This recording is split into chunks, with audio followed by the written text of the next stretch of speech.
almas neste mundo que parecem ter nascido para carregar o peso do sofrimento humano, não como um fardo, mas como oferenda.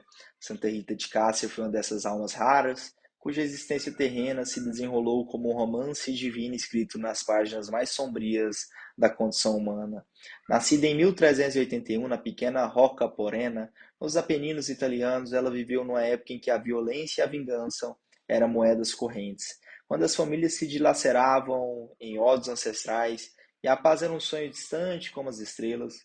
Mas que mistério é este que faz com que certas criaturas sejam escolhidas para transformar a dor em luz? Rita Lotte, este era seu nome de batismo, cresceu numa família camponesa, respirando o ar puro das montanhas, mas também absorvendo desde a infância uma sede inexplicável pelo divino. Seus pais, Antônio Lotte e Amata Ferri, eram conhecidos na região como pacificadores, homens e mulheres que se interpunham entre as facções em guerra, buscando a reconciliação onde outros só viam sangue. Era como se a providência já estivesse moldando o caráter daquela menina que um dia seria chamada para mediar entre o céu e a terra. Aos 18 anos, Rita foi dada em casamento a Paolo Mancini, um homem de temperamento violento, membro de uma das famílias mais temidas da região. Que paradoxo cruel! A jovem que sonhava com o claustro, que desde criança sentiu o chamado religioso pulsando em suas veias, como um segundo coração, viu-se unida a um homem cuja vida era tecida de ira e vingança. Mas será que existe acaso na economia divina? Ou será que Deus, em sua sabedoria insondável, estava preparando Rita para uma missão que exigiria dela não apenas a santidade pessoal, mas a capacidade de santificar o próprio inferno doméstico? Durante 18 anos, Rita viveu ao lado de Paolo, e estes foram anos de uma paciência que desafia a compreensão humana. Não era a resignação passiva de quem se entrega ao destino, mas a paciência ativa de quem escolhe dia após dia amar onde parece impossível amar. Paulo era dado às explosões de cólera, participava das vendetas familiares, trazia para casa o sangue e o ódio das ruas. E Rita orava. Orava com intensidade que transformava sua casa numa capela, suas lágrimas numa liturgia silenciosa. Que força misteriosa sustentava aquela mulher, de onde vinha sua capacidade de ver no marido violento, não o inimigo, mas o homem ferido que Deus havia colocado em seu caminho para ser curado. Rita compreender algo que poucos compreendem, que o amor verdadeiro não é sentimento, mas decisão, decisão de permanecer, de perdoar, de esperar, mesmo quando toda evidência grita que a esperança é loucura.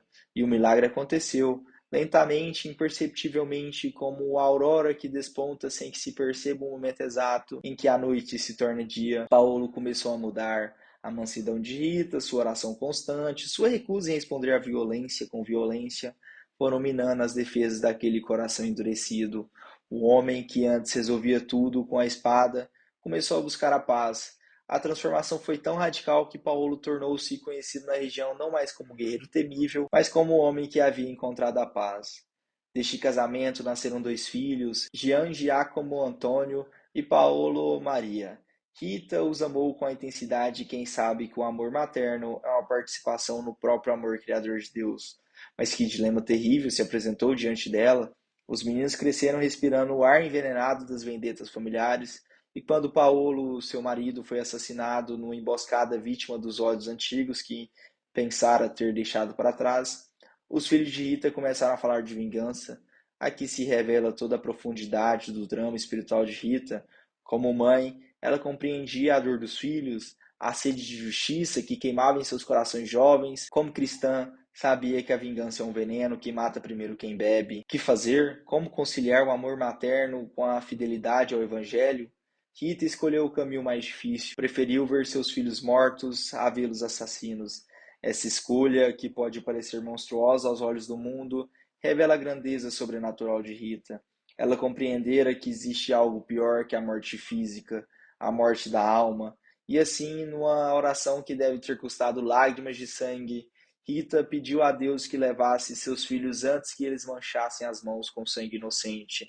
E Deus, que conhece o coração das mães e sabe distinguir entre o amor possessivo e o amor oblativo, atendeu sua súplica. Os dois jovens morreram de febre em poucos dias, deixando Rita viúva e sem filhos, mas com a consciência tranquila de quem escolheu o céu para os seus. Aos 40 anos, Rita encontrava-se só no mundo, viúva, sem filhos, numa sociedade que definia a mulher apenas em relação aos homens de sua família. Mas foi precisamente nessa solidão que ela descobriu sua verdadeira vocação.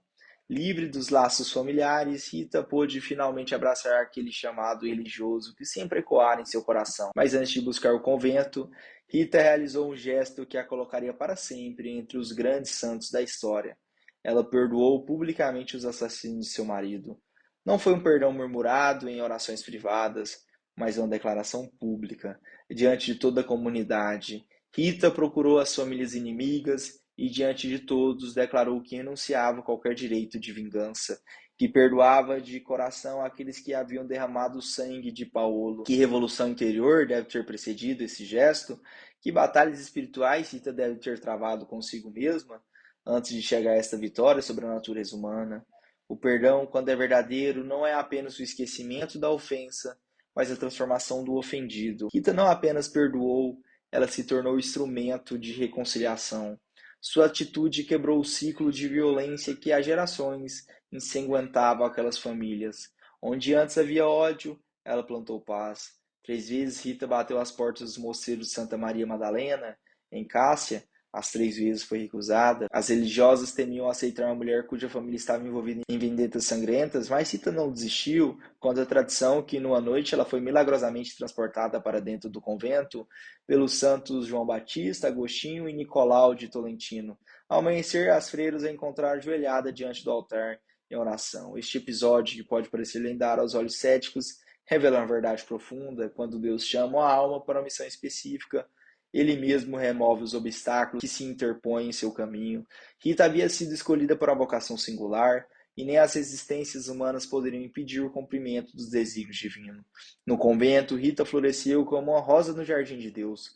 Sua vida religiosa foi marcada por uma austeridade extrema, mas também por uma doçura que atraía todas as almas. Ela se tornou confidente das irmãs, a consoladora dos aflitos, a intercessora dos desesperados. Mas foi durante uma sexta-feira santa, enquanto meditava sobre a paixão de Cristo, que Rita recebeu o sinal mais extraordinário da predileção divina. Contemplando um crucifixo e pedindo para participar do sofrimento salvador, Rita sentiu uma dor aguda na testa.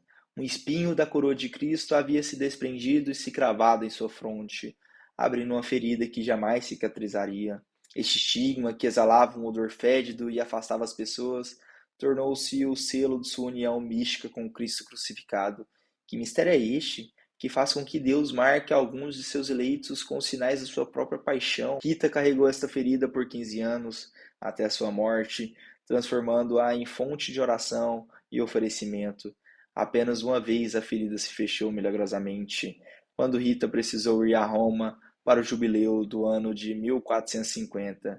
Deus não queria que sua serva fosse impedida de participar das graças jubilares por causa de sua aparência, mas foi após a sua morte, em 22 de maio de 1457, que Rita revelou plenamente sua missão como advogada das causas impossíveis. Seu corpo, encontrado incorrupto, exalava um perfume suave de rosas, contrastando com o odor fédido que a ferida da testa produziria em vida. Era como se Deus quisesse mostrar que aquela alma que tanto sofrera na terra agora participava da glória celestial. Os milagres começaram imediatamente, curas inexplicáveis, reconciliações impossíveis, soluções para problemas que pareciam sem saída. Rita tornou-se a santa dos casos desesperados, daqueles que já não têm a quem recorrer. E por que Rita? Porque talvez ela mesma viveu situações impossíveis e encontrou em Deus a solução. Talvez porque sua vida inteira foi um exercício de esperança contra toda a esperança. A devoção a Santa Rita espalhou-se pelo mundo inteiro.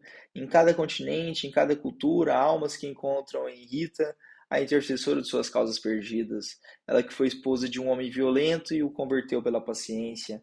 Ela que foi mãe e preferiu entregar os filhos a Deus a vê-los perdidos no pecado.